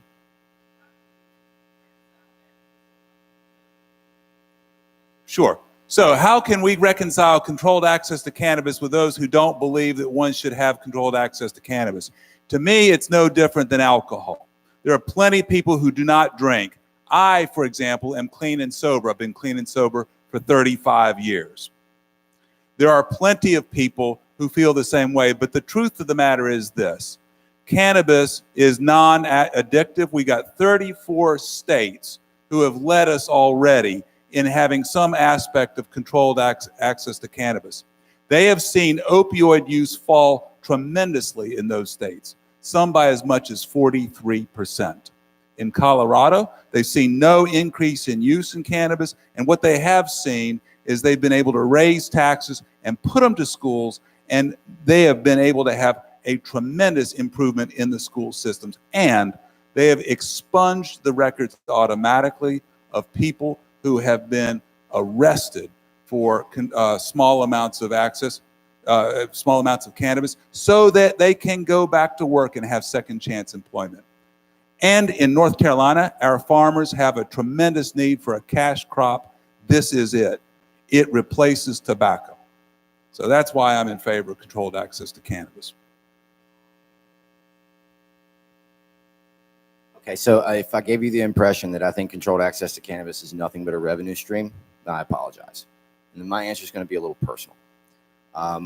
Because of an injury I received in the Army, was on opioid therapy for 11 years. And for a lot of that time, it felt like a chain around my neck. And it was something that I really had to come to terms with. With the help of my doctor, I was able to break that cycle. I'm just this month 2 years clean off opioids. And I'm very proud of that. But what helped me get there was CBD, which is different from cannabis. Cibinol they're not the same drug, but they come from the same plant, right? So right now, the State Troopers Association is moving towards the General Assembly to try to block the use, the legal sale of this product. And if it helped me get off of opioids, I'm a living testament that it works, and why would we stop that? Why would we break that cycle? Getting off opioids is one of the hardest things one can do. And so if there's any drug out there that's non-habit forming, has very little in the way of side effects, why would we stop that? And so the best way that we can make sure that drug is available is by controlled access. And so it's not just a revenue stream, but it is also that. So if it helps people get off of opioids, and it creates jobs, and it's a revenue stream for the state, then I say yes. Okay. As a representative for this district in Congress, what I would do is I will vote on things that will get passed, right? So I'll vote on laws. That's all I'm gonna do is vote on laws or against the law, right? So if a bill comes across and it's in reference to, are we gonna legalize marijuana across the country for recreational use, I will vote for it. And here is why. The main reason I will vote for it is because I see the gains that our economy can have from taxing marijuana. That gives us a lot of extra revenue, tax revenue, to invest in our schools, to invest in our deteriorating infrastructure, to invest in helping low income families, whether that be more food stamps, whether that be whatever the case may be. It gives us the extra tax, because it's going to be very profitable from a sense of taxes. I want to tax it, highly tax it. I want to tax it a lot. I want to tax that and tobacco a lot. I want them to have crazy tax amounts added to those things because they're not needed. You don't need those things anyway. So let's just tax it ridiculously. So if you do want to do it, you can do it. We know people who smoke weed. They don't drive down the highway and hit a family and kill everybody in the car. Drunk drivers do that. That doesn't happen to people who smoke weed. Now, I'm against it. I am. I could care less, honestly. But I do see the benefits. And it's not something that if people smoke weed, you see them smoking weed, they have to smoke that in smoking sections. I don't like to inhale tobacco. And if you look at tobacco packages, it says it on the package, hey, this is giving you heart disease, this is giving you cancer, this is giving you this is giving you that, right? You ever seen a package? Right. So if me just being a good person and who believes in doing what's right, when I read that on a package. That'll be 2 minutes. Yes, sir. That's it. When I read that on the package, then, and I know this plant won't even give you no heart disease and lung cancer, I can't be against that and for that.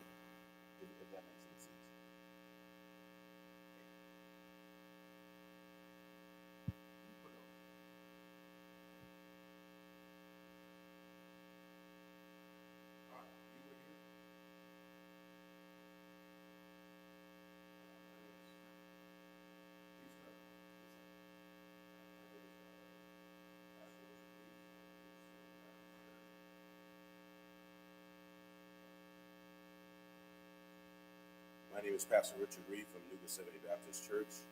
I pastor in the Queens Court corridor. My question is for Ms. Maxon, Mr. Baumgartner, and by proxy, Mr. Brown.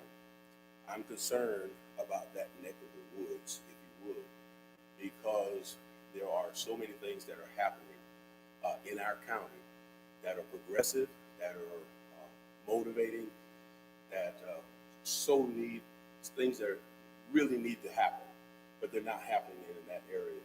And I'm concerned about it at this point. And this is more on the local level, if you will. Because of that district, we go to the city can't help us, we're not annexed in the city. We go to the county, we get limited resources or limited responses from what we need because there's more state roads in those areas. So that's why I'm directing my primary questions to Mr. Baumgartner and Ms. Maxson.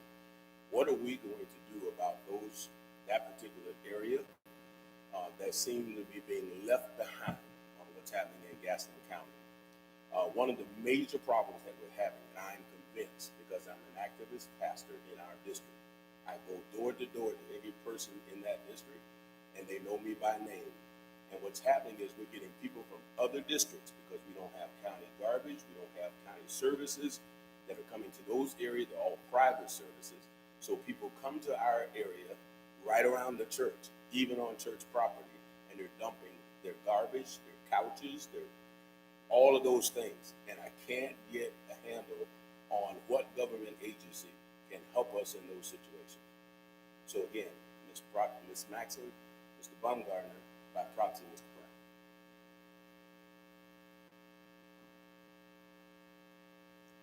So, what section of the county are you speaking about?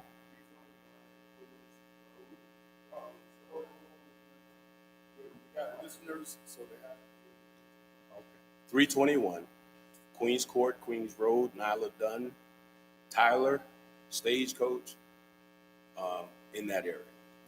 Okay. I didn't know about that, and I'd be glad to help you with that. I think that we do have a problem with people that go out and just throw trash out on somebody else's property and leave their problem for somebody else to clean up. I see mattresses out on the side of the interstate. I see garbage all over. And to me, I'm not passing the buck. I'd be happy to discuss anything with you about it, but it sounds like the county police and the county commissioners maybe want to look at that. I don't know. I'm not involved in the local trash service or as it is, but I would certainly call the chief of police of the rural police and say, hey, we got a problem down here with people dumping on us, and we want to know what you're going to do about it. They're absolutely involved. We talked to Officer Williams, who's our rural officer. We talked to the DOT. Matter of fact, for the last 2 years, we've adopted the area. We have our New Gethsemane sign saying that we've adopted the area, but I can't get enough manpower. As soon as we have cleaned up the area, my parishioners and I, as we clean up the areas, it's right back there again. There is a systemic problem in that area that it is seen as a dumping ground. If you would contact my office or me and tell me the name of these streets and the issue you're having, I'll contact the chief of police with the rural police and speak with them about it. And I'll speak to some of the other people that I know that may be able to help you out with that and try and get this mess cleaned up and try and get some patrols going on so that we can find out who's doing this and put a stop to it.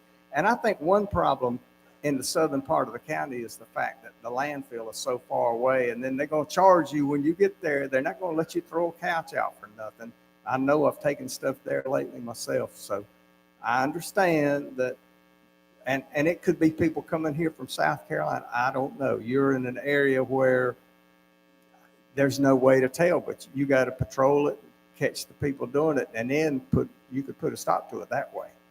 Or we could extend county services or state services. Since we're constituents, since we're taxpayers. That's a great idea. More service, more business, more jobs, more business. That's a great idea.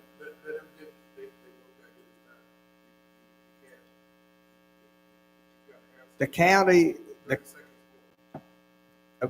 county down there, the county doesn't have garbage pickup, I don't think, do they? Do they? Okay. So you're hiring private people to empty garbage cans and dumpsters and stuff. Okay.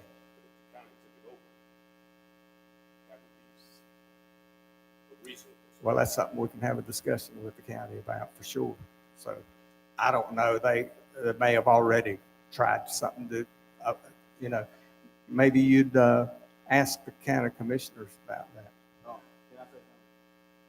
What, he addressed it to those two? Ms. Maxon and Mr. Brown. Those three of them. Thank you for your question. Well, I think Representative Baumgartner's answer is the best. It's an issue with the county mainly. It wouldn't be a state issue, but I think I also live in a part of the county that does not have services, and the neighbors that I have that live on the main road deal with that every day. They have trash that gets tossed out of cars, and it's a tough situation. So, And that's why I'm asking the tough questions to get some resolution. right. Do you think that Because there's what I'm something doing- at the state level that could be done? I think that it's a local issue. I'm getting more support from the state than I am from the county because it's state roads. Well, the DOT, right. Exactly. But what I'm asking for is a resolution from the people that I'm helping to put in office. It's not an easy situation because unless the county would put in countywide trash pickup, and that's going to cost money. I intend to make my 500 voters vote for the person who can help service our area. Very good. We had, you addressed one other person, I think it's Brown.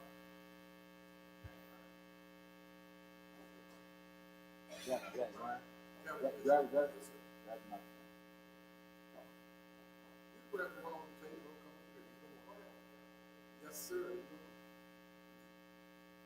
I would like to address that situation as far as the garbage pickup is concerned. Like the lady said, we do not have garbage pickup for county residents at all. And these all through contract work throughout the county. Only people that do that is the cities and towns in the county that have regular pickups on a weekly basis. But as far as addressing the question you had, that's the first I've heard of it. I'll give you an example of what the reason I say that. Here back last year, I had a gentleman that called me about trash over here next to Little Mountain Road. And it was out in the county, it wasn't in the city of Gastonia.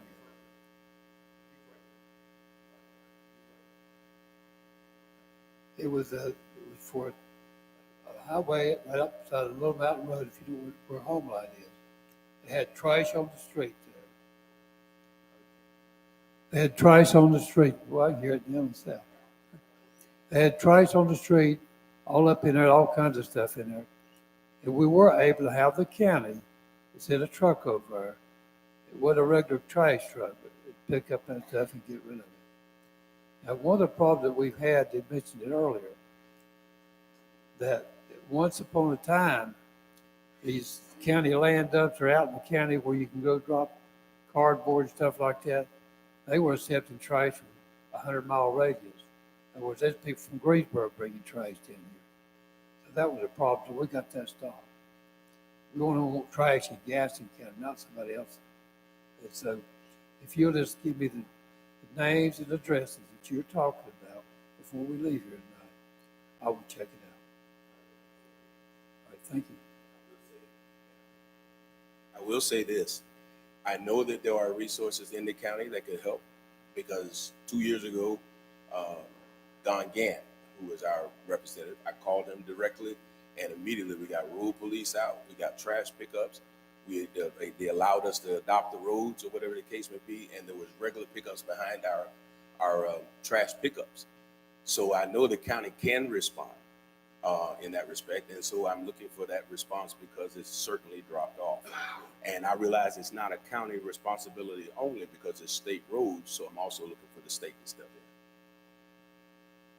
in. Did I answer your question? Thank you. Thank you so much. I do realize that there was one other candidate that didn't want to address, so feel free, grab one of those mics and you have 2 minutes as well.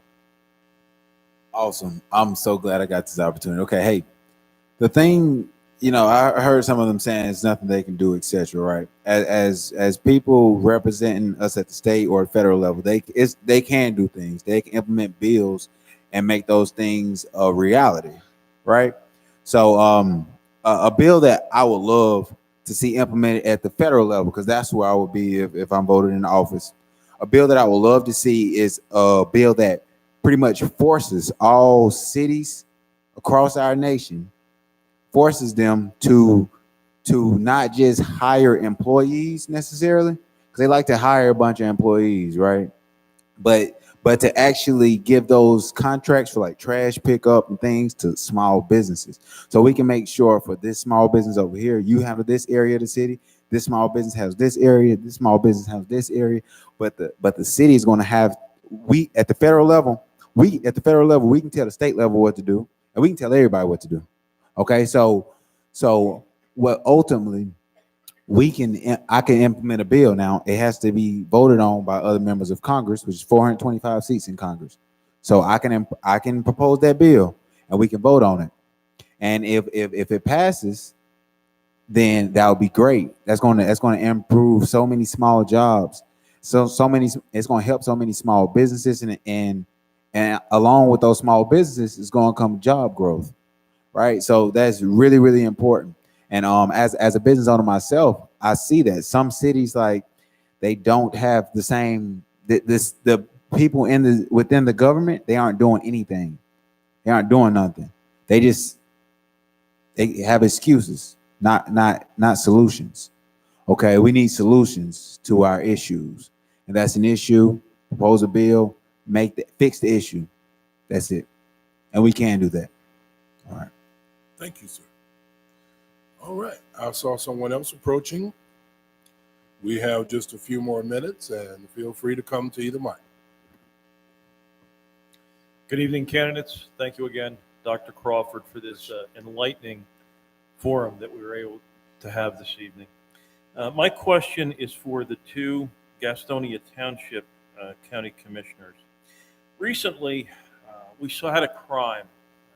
We spoke a little bit about it at the beginning of the forum this evening on what happened at the Quick Trip. Many ways, it shocked our community, shocked our conscience to some degree.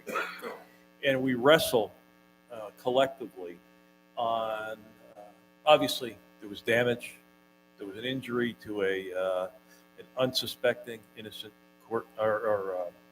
store clerk. And as the result of some diligent work, the Gastonia Police Department identified some suspects.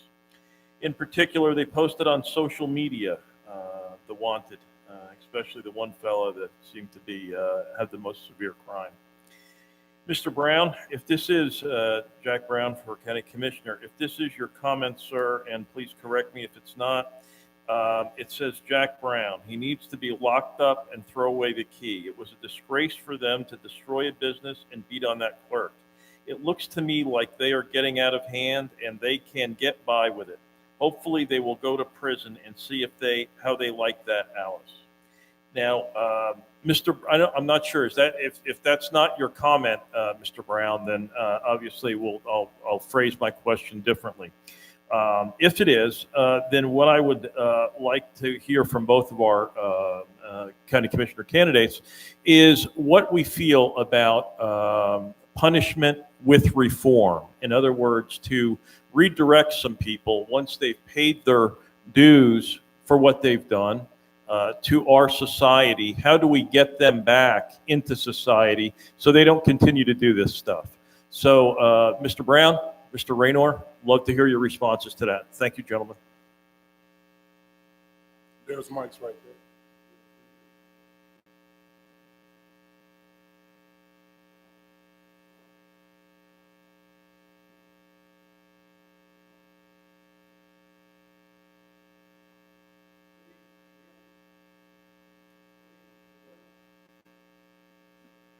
Check test. It always takes a technician to get it straight. Thank you. Listen, my take on that is that, first of all, I'm sorry that the young lady that was involved in the incident, that she was severely injured. And so for that injury, employee at QT, my heart goes out to her. Secondly, it's my belief that it's a broader issue than just the incident that happened at QT. I think that it's an underlying issue that we really need to address. The issue is what actually is those kids going through. I don't think it's lock up and throw away the key is the answer. Listen, folks, I went down to a public forum that they held at Vibe Barbershop because I was concerned about what had took place. But really, I wanted to hear what young folks had to say about what may have taken place. Listen, it's a wake-up call for us that we need to look at what is a social underlying issue that caused the young folks to go in and ramshackle those stores. We need to look at what other kind of activities we can get the young folks involved in, and what are the young folks actually saying to us. Of course, we saw the damage in the stores, but they're issuing a statement to us about what they are feeling. So we need to address that. We need to look at social services, mental health. We need to get all those practitioners involved into the actual situation and listen and talk to young folks. One of the things the young folks were saying is that there's a lack of activity. They don't feel like they're part of this society. And so we need to find out, how can we get people involved into the process? One thing that I've been talking about is apprenticeship program where the people can use their hands and their minds in plumbing, electrician, carpenter skills, making folks feel like they're all part of society. They can get a good job and they can use those skills to help empower the community. Thank you very much.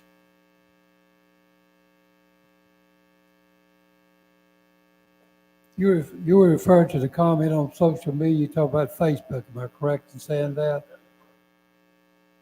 I did. Is that your answer? That's my answer. I did. I made that statement. The reason why, when I saw the ladies laying their blood coming out of her ears and the head and the whole thing, that was a sad moment for me, for anybody.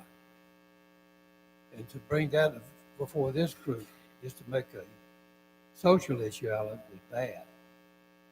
It's not a social issue. It's a committee. It's an issue for the whole county, not just from what Jack Brown said. That's just a personal comment. We should not be stretched into something that I feel totally. And most of these people who know me know that's not true. I got a lot of friends in this county, and I'm compassionate for all of them. And people know me, I help a lot of them as well. So thank you for the question. I did make that statement, and for the reasons why I did. Thank you.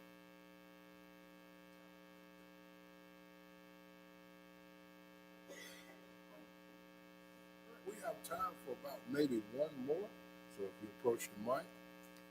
And while he's coming, you may not have a chance to answer this, but there is a question that has come up in reference to the decision for tickets to get into the high school graduation. So that's something that's going to need to be wrestled with, that I just got a hit from online. And it's only 2 tickets that you'll be able to get into the high school graduation. And of course, a lot of people want to get into their, either the parents or grandparents or others that would like to get in there. So you won't have time to really address it tonight, but because I want to give my time to that person there, but I just wanted to let you know what was online. Yes, as a member of the working middle class that unfortunately falls in that gray area of being above the line of being able to get Medicaid, but unfortunately unable to really provide medical care for myself, I just want to know what's being done from any of the candidates to bridge that socioeconomical gap and make healthcare more affordable and available to everyone.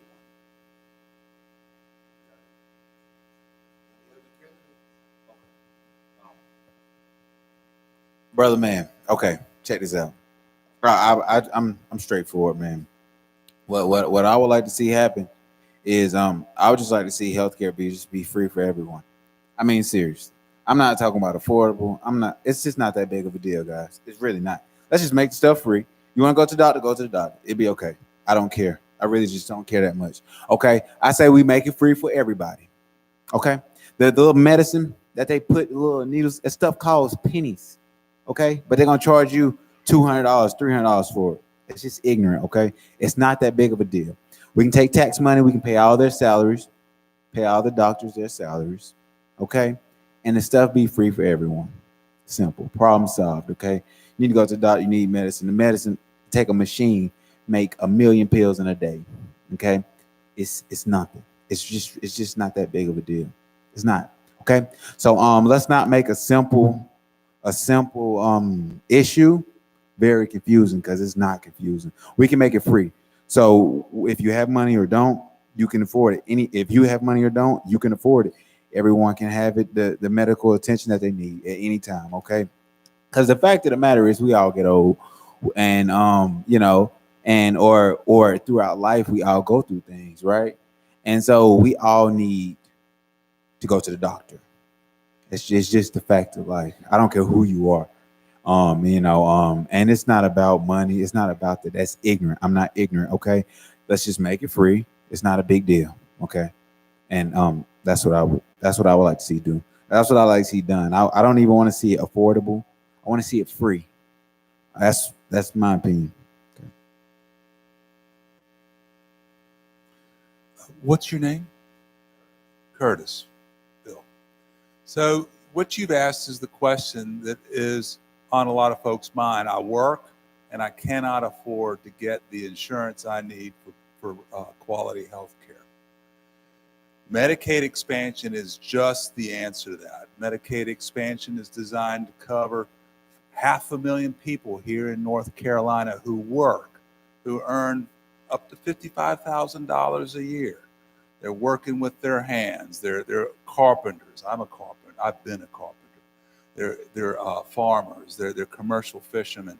And yet they cannot afford the insurance to make sure their daughter gets her asthma medicine and that sort of thing. So I see the pain in your eyes, and I tell you that the idea behind Medicaid expansion, which we are already paying for as taxpayers, and that 36 other states have already adopted, we should be doing here in North Carolina as well.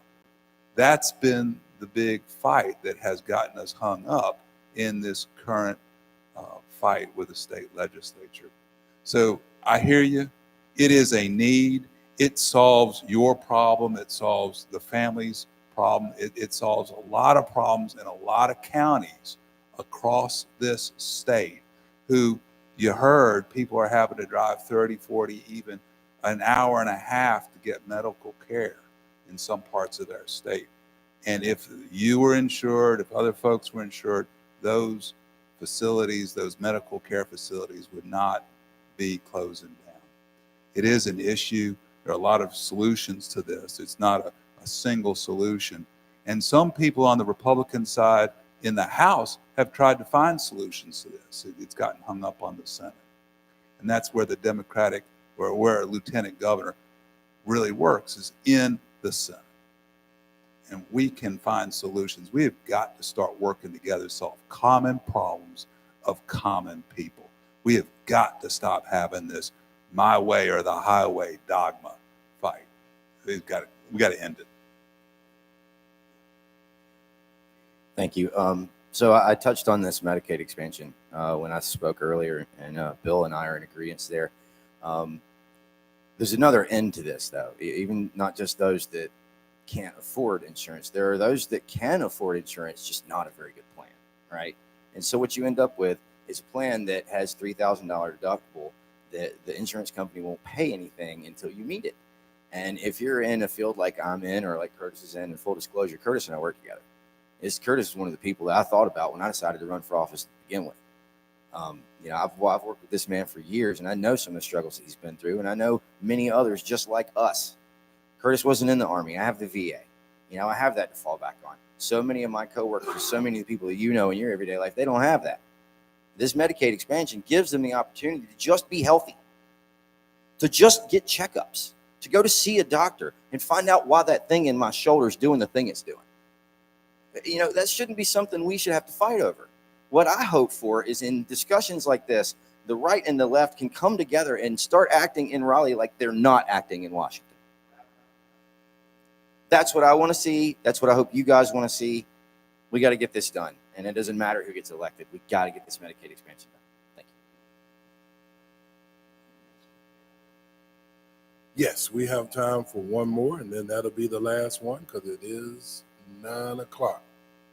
So which one was first? Oh, well, I'll just say that I also support Medicaid expansion.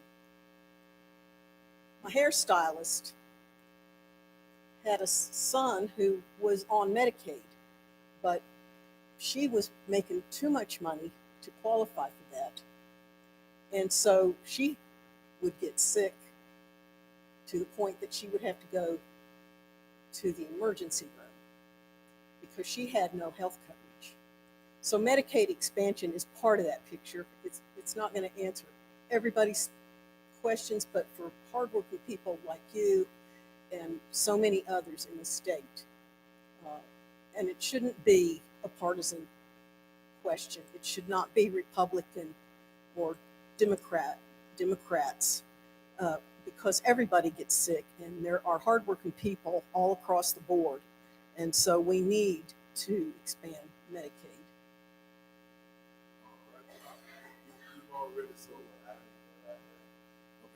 Let me, you'll have a chance to mingle around but let me go ahead and do this. In all fairness, the president pulled me to the side. He's the president. I'm just, one of the committee members.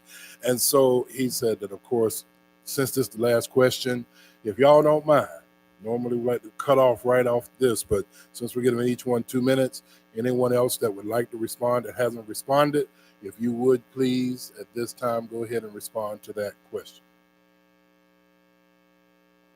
Thank you very, very much for that opportunity.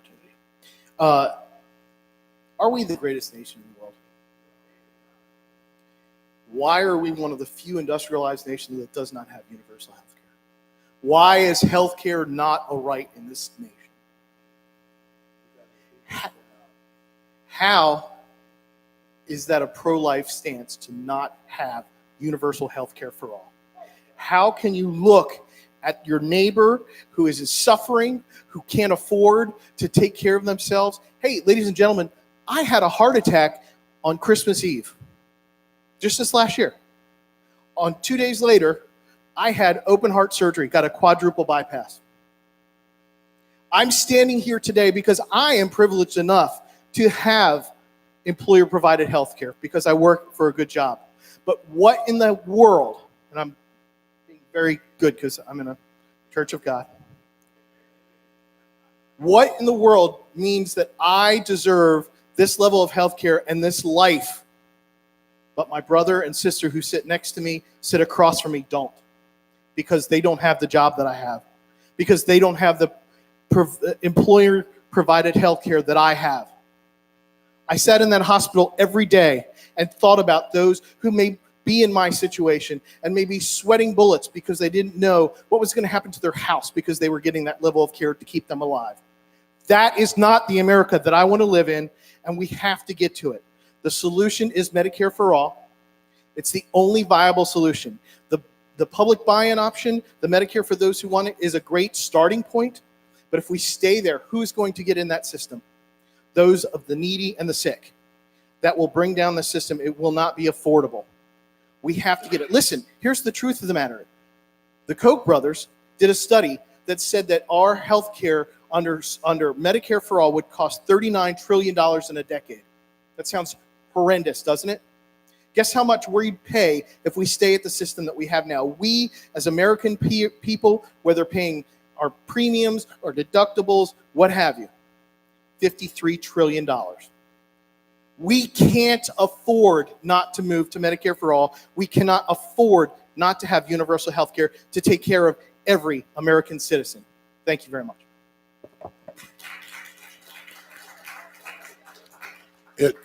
I'm in fairness, I got to go across because I want to make sure that everyone else, according to our president, have an opportunity to go ahead and speak that hasn't spoke on the last question for tonight. Then we want to prepare ourselves to be able to go around the room and you can mingle for the next 30 minutes. I will extend the time out to no matter what time it is that you'll have 30 minutes. The reason I do 30 minutes, because that lets everybody have a time to leave. For a lot of people, it's been a long day. So we want to go ahead and let our representatives and those that are looking to run for office have that amount of time. So I will give you the 30 minutes. I'll give you the time check as soon as we finish. All right. Now, was anybody else that want to speak on that last question? Yeah, that hasn't spoke. I can't do it right now. I'm going to work with you. I'm going to work with you afterwards. Because I'm going to be one of the ones to come around because I'm going to get around and try to haul them. But I'm going to get around to you as well, sir. All right. Is anybody that would like to speak about that hasn't spoke? Okay. All right. Now, so you won't feel that I'm not giving you an opportunity to speak since no one else wanted to speak. You got 30 seconds. Said I wanted everyone to have free health care, right? That can easily be a reality. And not only would that be great, but it could really benefit our country. Because the fact of the reality is most of our medicine comes from China. Like they make it there and they bring it here, right? But it's only machines that make these little small pills. It's machines. So we can just bring all those jobs here and let our government run the entire healthcare system instead of these big pharmaceutical companies. And that's your 30 seconds, sir. Thank you so much. All this stuff will be cheap. All right. Everybody else will be around that you'll be able to go ahead and talk to folks. That's why I said it wouldn't be that much time to go ahead and get everything out, but you will have time to go ahead and mingle with everyone to hear and everyone that would like to stay.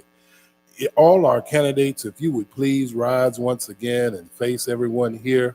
Come on, this has not been easy. Please give them a hand. They want to represent us. And some are already doing that. And I want you to have time to talk to each one of them. So at this time, as they remain standing and you'll be able to approach them. Now, don't bum rush them, but you'll be able to approach them. And you'll be able to, so we're going to ask that you would come on up. If all would go ahead and stand.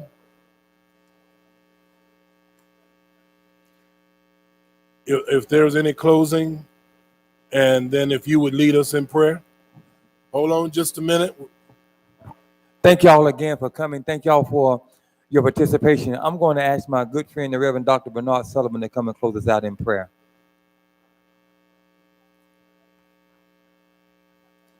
May we bow our heads.